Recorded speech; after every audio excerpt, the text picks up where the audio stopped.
तर नमस्कार मंडळी, मी आहे श्रुती आणि आज मी माझ्या मम्मीसोबत आले होते तिच्या मैत्रिणीला भेटायला. तर पहिल्यांदा आम्ही गेलो होतो सारिका ताईंच्या घरी. नंतर तिथून त्या दोघींचं ठरलं की आयदानला जायचं होतं त्यांच्या दुसऱ्या मैत्रिणीला भेटायला. पण गेलो खरं आम्ही, पण आम्हाला रस्ताच माहीत नव्हतं. मग तिथं शेजारच्या काकूंना विचारत त्यांनी सांगितलं. मग इकडं तिकडं सापडत आम्ही शेवटी त्यांच्या घरी पोहोचलो. सुरुवातीला तर या तिघीच होत्या, पण नंतर यांची अजून एक मैत्रीण आली. नंतर मला कळलं की या लहानपणीच्या मैत्रिणी येते आणि यांचं डायरेक्ट आता गेट टुगेदरच झालं. त्याच्यामुळे मला माहिती होतं की यांच्या गप्पा तर काय आता लवकर संपणार नाही. बात तो सही है.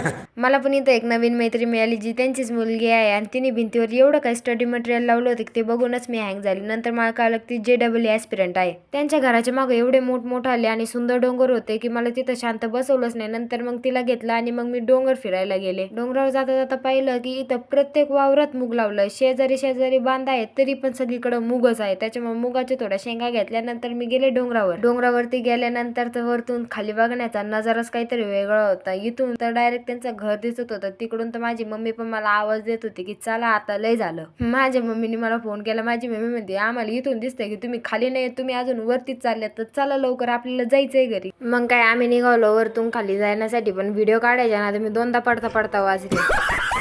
यांचं तर गेट टुगेदर सक्सेसफुल झाला. आता मी पण लवकरच माझ्या 10th फ्रेंड सोबत गेट टुगेदर करणार आहे आणि त्याचा पण ब्लॉग मी नक्की पोस्ट कराल. तुम्ही बघायला विसरू नका. तर आजसाठी एवढंच, मी चालले आहे घरी. तर बाय.